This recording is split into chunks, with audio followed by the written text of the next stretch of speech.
If you feel this calling, the monad is trying to reach you.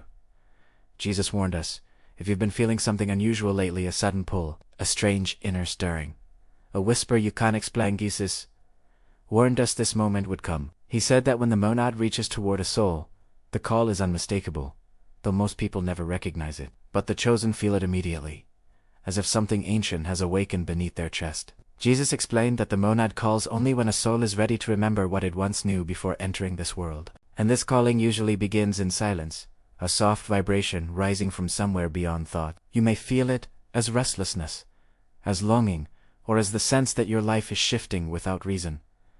These are the first signs. Jesus taught that the Archons attempt to drown out the calling with noise, doubt, and confusion, because a soul awakened to its origin cannot be manipulated. But if you are hearing this message, it means the calling already broke through their interference. Jesus said the monad offers its invitation only a few times in a lifetime, always at turning points when the soul stands at a crossroads. If your heart is reacting right now, this is not coincidence. This is the signal he warned about the moment the monad is reaching for you. Jesus explained to his closest followers that every soul comes into this world carrying a hidden memory of the monad, but only some remain sensitive enough to feel its echo. He said that, when the calling begins, it often feels like a gentle pressure behind the heart, a sense that something greater is drawing near. Mary Magdalene asked him why this calling feels both comforting and unsettling. Jesus answered that the soul instinctively recognizes the monad as home, yet the ego fears anything that threatens its illusion of control. This inner conflict creates a strange duality, an unmistakable attraction, and a subtle anxiety. Jesus warned that many misinterpret the calling as emotional turmoil, failing to understand that their true self is awakening. The chosen, however, sense a deeper meaning behind the uneasiness. They feel the familiar magnetism of a truth they cannot yet articulate. Jesus said the calling usually appears during moments of emotional exhaustion or spiritual dryness, when the world no longer satisfies the deeper hunger of the soul. That hunger is the monad, reclaiming your attention. And once the calling begins, he said, it will continue until the chosen either answer or retreat back into sleep. The fact that you're listening now proves which direction your soul is leaning. Jesus revealed that the monad's calling intensifies through signs that seem subtle to others but unmistakable to the chosen. These signs may appear as recurring symbols, repeating numbers, vivid dreams, or moments where time itself feels distorted. He explained that these signals are not random. They are alignments orchestrated by the monad to pierce through the dense veil of earthly distraction. Mary Magdalene recorded his words. The chosen know the signs, not because they are taught, but because they remember.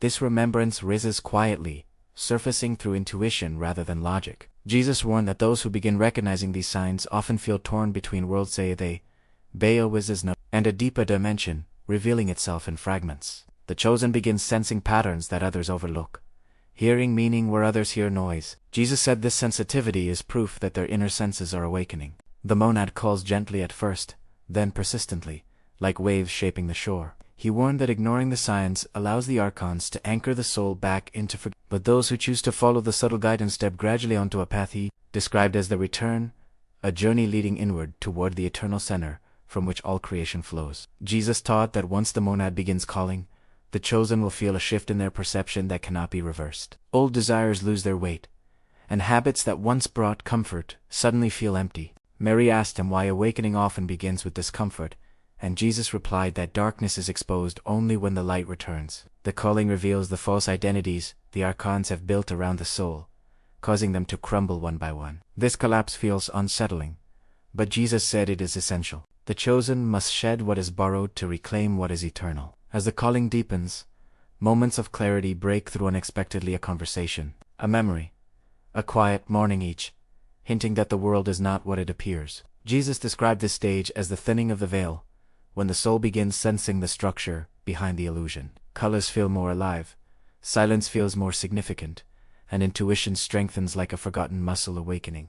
Jesus warned that this is often when the Archons intensify their interference, trying to rebind the chosen through fear or distraction. But those who remain still, embracing the unfolding clarity, move closer to the luminous threshold, where the monad begins revealing its presence unmistakably. Jesus said that the monad speaks in a language older than human words, a language of resonance. When the calling intensifies, the chosen begin recognizing a subtle pull towards certain ideas, places, or people without understanding why. Mary Magdalene asked how to differentiate this guidance from mere impulse, and Jesus explained that monadic guidance always carries a sense of peace beneath it, even when the surface feels uncertain. The chosen may feel their emotions shift rapidly during this phase, as the inner self aligns with the monad while the outer self resists. Jesus warned that emotional turbulence is not a sign of regression, but evidence that the soul is being read. Dreams become vivid, often symbolic, providing fragments of forgotten truths. Some chosen experience visions, or moments of heightened awareness, where everything seems connected by an invisible thread. Jesus described these moments as glimpses of the inner architecture of reality. He taught that the chosen should not cling to these experiences but use them as confirmations that the calling is real. Each sign is a step deeper into the unseen, and each moment of recognition loosens the Archon's grip. Jesus said the monad is patient but persistent, always guiding without forcing. Jesus revealed that, as the monad draws nearer, the chosen undergo an inner pure. Thoughts once clouded by fear begin clearing. Old wounds surface for healing, and the heart becomes more sensitive to both truth and falsehood. Mary asked him why the chosen often feel isolated during this phase, and Jesus responded that awakening separates the soul from the collective dream of the world.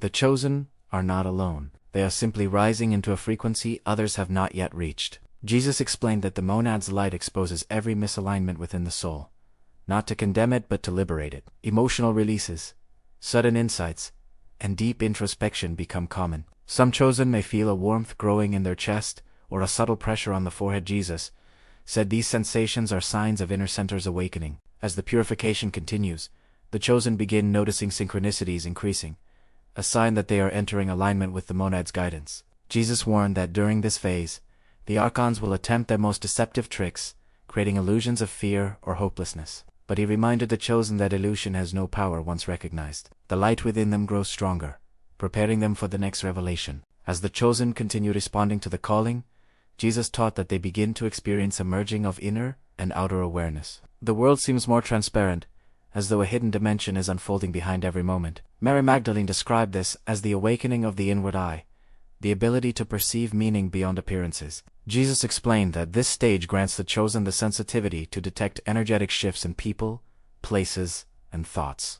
They sense dishonesty instantly, feel compassion more deeply, and recognize connections between events that others fail to notice. The monad uses this heightened perception to guide the chosen more precisely, nudging them through intuition rather than commands. Jesus warned that this clarity may cause the chosen to outgrow old circles, not through judgment but through vibrational difference. Those unprepared for awakening may distance themselves, confused by the chosen's growing depth. But Jesus reassured that this separation is necessary. The chosen must walk where others cannot follow. As their awareness expands, a subtle companionship arises, a presence that feels ancient, watchful, and unmistakably protective. Jesus said this presence is the monad drawing close enough for the soul to feel its warmth. Jesus described that when the monad reaches its closest point, the chosen experience moments of profound unity. These moments may last seconds or minutes, but their impact is permanent. The chosen feel connected to everything: light, sound, memory, breath, as if creation itself is pulsing through them.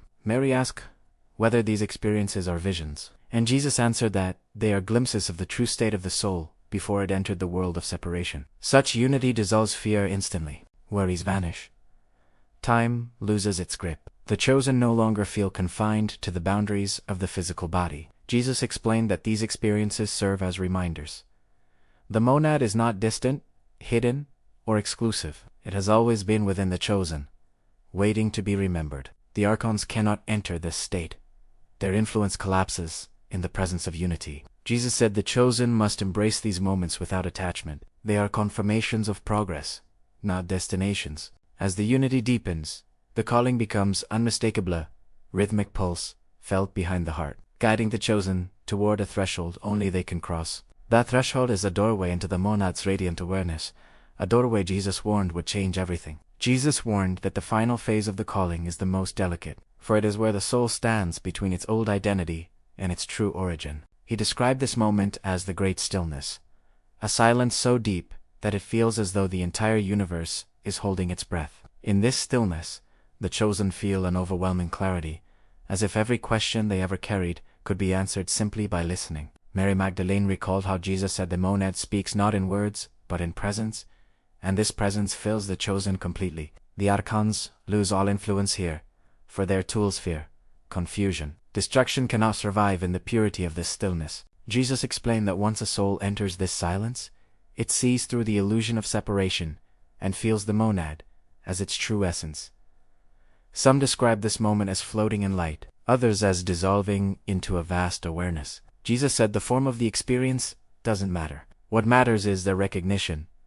The chosen finally remember who they are, and once this recognition occurs, the calling transforms into communion. The monad no longer reaches for the soul returns willingly into alignment. Jesus concluded his warning by explaining that answering the monad's calling is not an escape from the world but a transformation within it. The chosen become vessels of clarity, walking through life with a calm authority born from remembrance. Mary Magdalene testified that those who fully awaken carry a light that subtly shifts the atmosphere around them. They speak less, yet understand more, act gently, yet radiate strength. Jesus said the world would always fear awakened souls because they cannot be controlled, but he urged the chosen not to hide their light. The monad awakened them for a purpose: to illumine, to guide, to anchor truth in a fractured world. As you reach this final moment, reflect on why this message reached you. Jesus said the calling arrives only when the soul is finally ready to hear it, and if your heart is resonating now, you already know the truth the monad is reaching for you. All that remains is your response. If this message awakens something within you, return tonight to listen again. And inscreva-se, dê seu like e compartilhe.